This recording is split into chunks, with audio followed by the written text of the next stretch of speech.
नमस्कार, नंद केसरी न्यूज में आपका स्वागत है। मैं हूं दीपक दिलेर। प्रस्तुत है आज के मुख्य समाचार। नंद केसरी न्यूज चैनल के दर्शकों का हेलो डॉक्टर में एक बार से स्वागत है। दर्शकों को हम बता दें कि आपने विभिन्न रोगों का इलाज विभिन्न पैथियों में कराया होगा, लेकिन आज हम आपको यहाँ पर इलेक्ट्रो होम्योपैथी के बारे में बताने जा रहे हैं। इस पैथी को बताने के लिए हमने दिल्ली के डॉक्टर बसंत टोपो जी से संपर्क किया है। वो अभी हमारे साथ से जुड़ेंगे। ये इलेक्ट्रो होम्योपैथी क्या है, ये कैसे काम करती है, इसके बारे में हम डॉक्टर बसंत टोपो जी से बात करेंगे। जी बसंत टोपो जी, आपका नंद केसरी न्यूज चैनल में आपका स्वागत है। जी thank you sir. Doctor Basant Toppo ji, electro homeopathy, तो ये इलेक्ट्रो होम्योपैथी क्या है, जरा हमारे दर्शकों को थोड़ा विस्तार से बताइए। इलेक्ट्रो होम्योपैथी क्या है? जी थैंक यू मुझे अपने शो पे इनवाइट करने के लिए। सबसे पहले तो मैं थोड़ा सा बता दूं कि जो हमारी इलेक्ट्रो होम्योपैथी पद्धति है वो विश्व की पूर्ण रूपेण प्राकृतिक चिकित्सा पद्धति है, जिसमें हम औषधीय पेड़ पौधों से उसका अर्क निकाल के, जिसे हम स्पेसिफिक एसेंस भी कहते हैं, उसके माध्यम से हम लोगों का ट्रीटमेंट करते हैं, जिसकी अपनी फार्माकोपिया, फार्मेसी और मटेरियल मेडिका है। और electro homeopathy complete medical science है। जैसे हमारी एलोपैथी है, आयुर्वेद है, यूनानी है, तो ये कंप्लीट मेडिकल साइंस है। डॉक्टर, ये जो इलेक्ट्रो होम्योपैथी पद्धति है, ये काम कैसे करती है, ये कैसे रोगों पर कंट्रोल करती है, इसकी क्या मेडिसिन है? जी तो जैसे हमारी इलेक्ट्रो होम्योपैथी में सिद्धांत है कि हमारे शरीर में, मानव शरीर में दो जीवनीय पदार्थ हैं, रक्त और रस। इंग्लिश में बात करें तो ब्लड और लिम्फ। जब वो दूषित हो जाते हैं तो हम रोग से ग्रसित हो जाते हैं और हम बीमार पड़ जाते हैं। तो जो हमारी स्पेसिफिक मेडिसिन होती है, जिसको हम अर्क के रूप में फॉर्मेशन करके तैयार करते हैं डिस्टिल वाटर में, तो वो हमारी जो रक्त और रस है उसको शुद्ध करती है। और जब वो शुद्ध होती है तो रोग अपने आप समाप्त हो जाता है और मानव शरीर ठीक हो जाता है।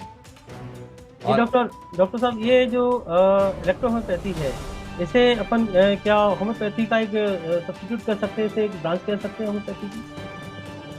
जी, हम इसको एक ब्रांच नहीं कह सकते, क्योंकि इलेक्ट्रो होम्योपैथी जो है वो कोई ब्रांच नहीं है। ये एक कंप्लीट मेडिकल साइंस है, पूर्ण चिकित्सा पद्धति है। जैसे कि इसका नाम पड़ा है इलेक्ट्रो होम्योपैथी, तो बहुत लोगों को इसकी भ्रांतियां हैं कि ये इसमें इलेक्ट्रिसिटी, करंट का इस्तेमाल होता है, या फिर ये होम्योपैथी की ब्रांच है। तो इसमें ऐसा कुछ नहीं है। इलेक्ट्रो का शब्द जो इसका मतलब होता है वो होता है एनर्जी। हमारे शरीर में धनात्मक और ऋणात्मक एनर्जी होती है, पॉजिटिव और नेगेटिव एनर्जी। उसी को लेके हमारी जो इलेक्ट्रोपैथी मेडिसिन है, स्पेसिफिक मेडिसिन है, वो हमारी शरीर पे काम करती है और हमें ठीक करती है और स्वस्थ करती है। तो ये किन किन रोगों में इलेक्ट्रोपैथी ये काम करती है?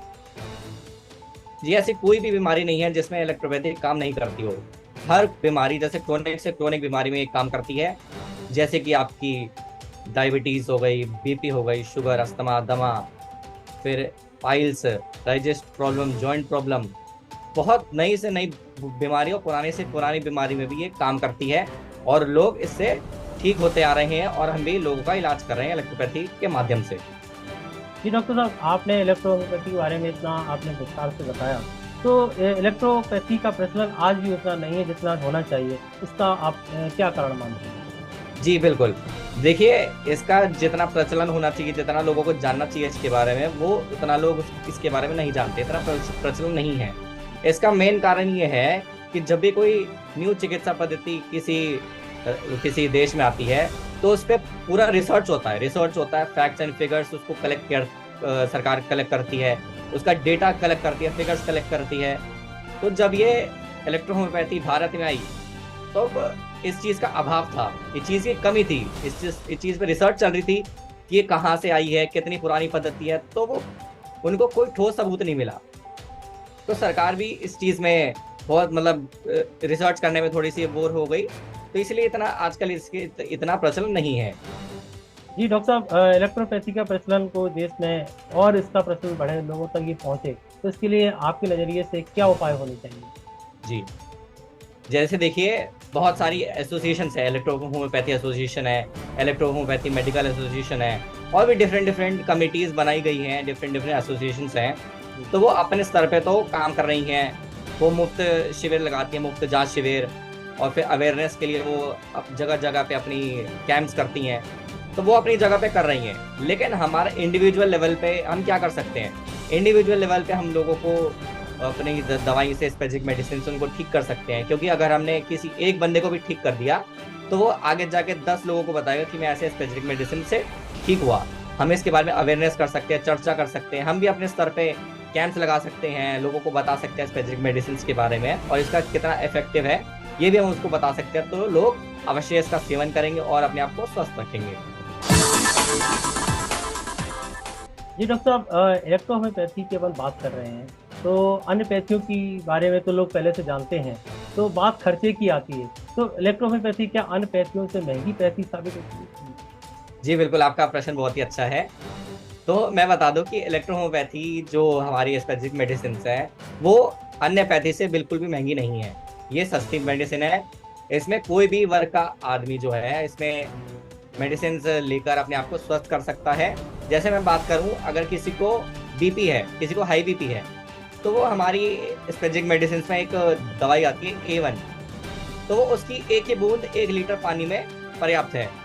तो आप सोचिए 30 ml की बोतल में कितनी सारी बूंदें होंगी। कम से कम लगभग बात करें तो 400 से 500 बूंद तो होगी उसमें। तो अगर एक ही बूंद वो 1 लीटर पानी में काम करती है तो सोचिए कितना मरीज को उसमें फायदा पड़ेगा।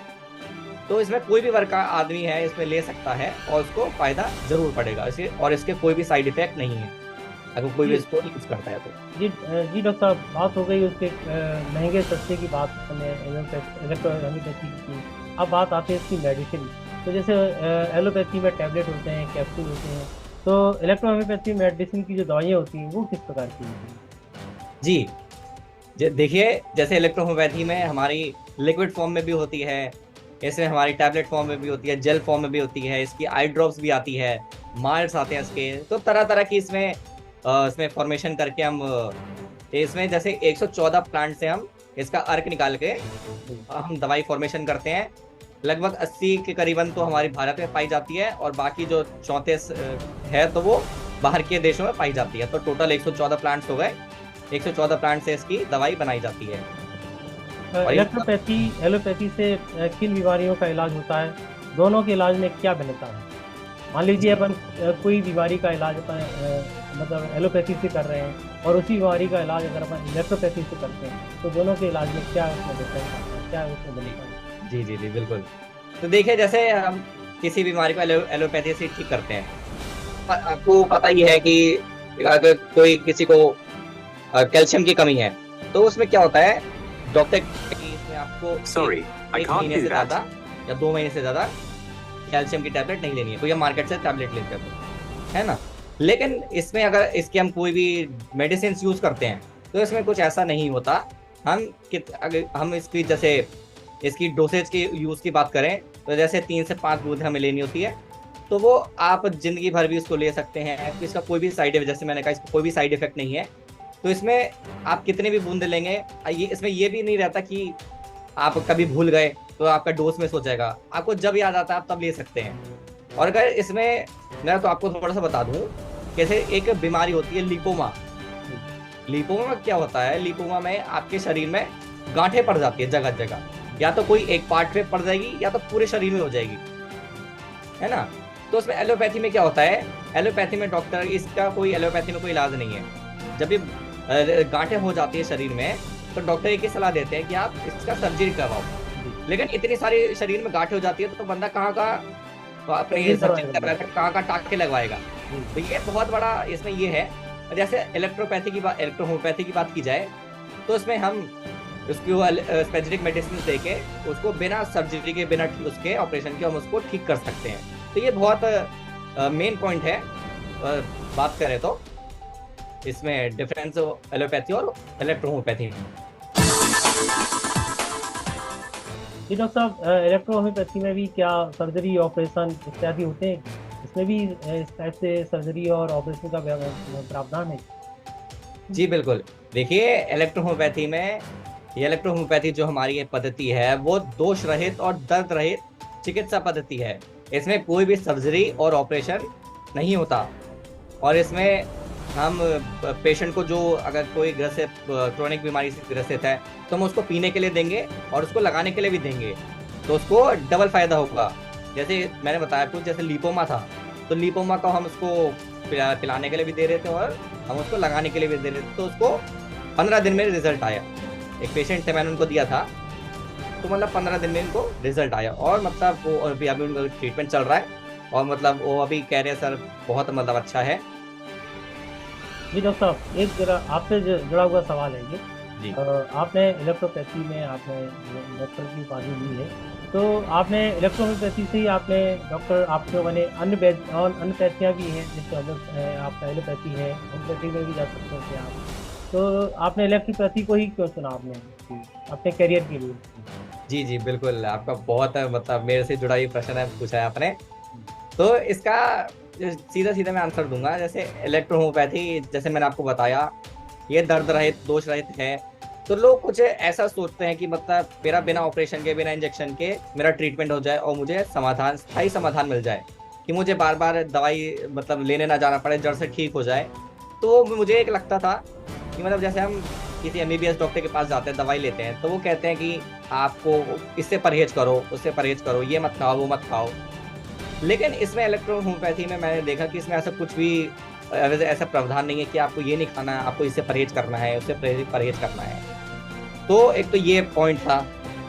दूसरा पॉइंट ये था मेरा कि मतलब बहुत सारे ऐसे लोग होते हैं जिनका 2-3 बार वो लोग नीट दे देते हैं, लेकिन उनका नीट क्लियर नहीं हो पाता। मेरे साथ भी ऐसे हुआ था कि मैंने 2 बार नीट अपना दिया था एग्जाम, लेकिन उसके बाद भी क्वालिफाई मैं नहीं कर पाया था। तो बहुत सारे ऐसे लोग होते हैं जो क्वालिफाई नहीं कर पाते, 4-4 उनके अटेम्प्ट हो जाते हैं, 5-5 हो जाते हैं, तो वो निराश होकर बैठ जाता है कि अब हमारे जीवन में हम क्या करेंगे, अब तो नीट तो हुआ नहीं, अब क्या करेंगे। तो वैसे लोग जो जिनका नीट नहीं क्लियर होता है, तो वो ये इलेक्ट्रोहोम्योपैथी को कर सकते हैं, है ना। तो ये मेरा मतलब मेन रीजन था का। तो जी डॉक्टर साहब, मेरा जरा एक और जरा एक उम्दा सवाल है जिसकी लोगों की जिज्ञासा के लिए है।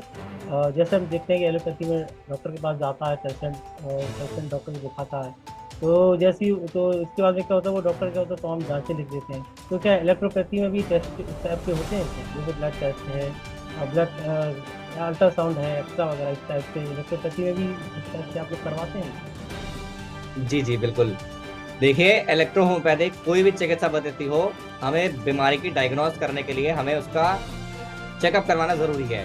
उसका उसकी ब्लड टेस्ट करवाना जरूरी है, अल्ट्रासाउंड, जैसे उसकी प्रॉब्लम है, जैसे पेशेंट प्रॉब्लम बताता है, उस हिसाब से हम उसको चेकअप लिख सकते हैं कि कौन सा इसका चेकअप करवाना जरूरी है। तो इसको चेकअप करवाने से हमें ये उसका बीमारी की डायग्नोस हमें पता चल जाती है। एक तो पहली बात ये, और दूसरी बात हमें ये पता चलती है कि जैसे मैंने आपको सबसे स्टार्टिंग में बताया था, इसमें हम इस चिकित्सा पद्धति में ब्लड होता है, लिम्फ होता है, रक्त और रस होता है। तो इस चेकअप करवाने से हमें ये पता चलता है, टेस्ट करवाने से ही पता चलता है कि कौन सी ज़्यादा दूषित है, रक्त ज़्यादा दूषित है या फिर रस ज़्यादा दूषित है। तो उसके हिसाब से हम उसका ट्रीटमेंट करते हैं। अगर जैसे हमें पता चल गया कि इसकी रक्त ज़्यादा दूषित है तो हम रक्त पे काम करेंगे, और ये लिम्फ आपकी रस पे ज़्यादा दूषित है तो रस पे काम करेंगे। मतलब अगर उसकी पॉजिटिव बीमारी होगी तो नेगेटिव इलाज चलेगा, और नेगेटिव बीमारी होगी तो पॉजिटिव इलाज चलेगा। तो देखिए, आपका टेस्ट करना तो पैथोलॉजी वालों का काम है, और चिकित्सा पद्धति का काम है ट्रीटमेंट करना।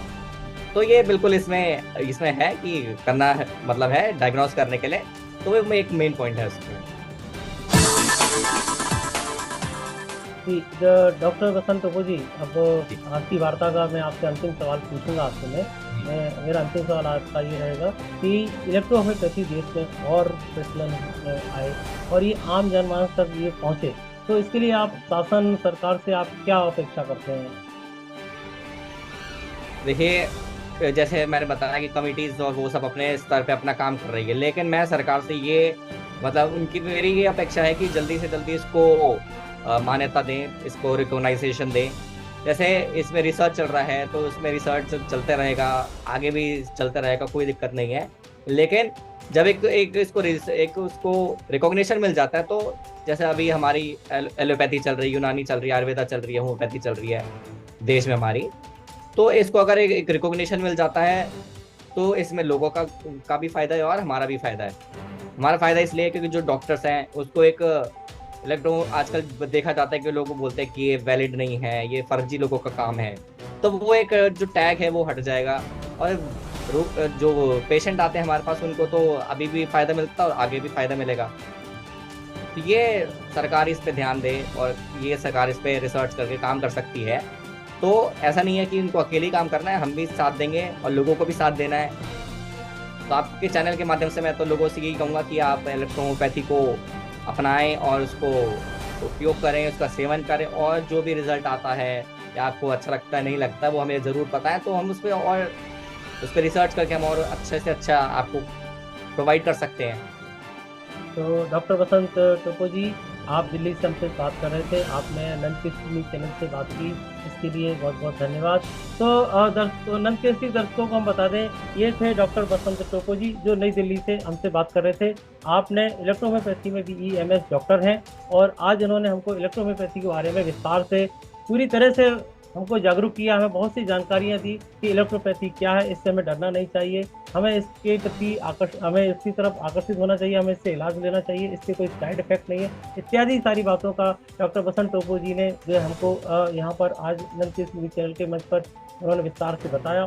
हम नंद केसरी न्यूज़ चैनल के दर्शकों से अपेक्षा करते हैं कि उनको हमारी ये आज की जो है हेलो डॉक्टर के अंतर्गत जो कार्यक्रम आज हमने आपको पेश किया आपको ज़रूर पसंद आएगा।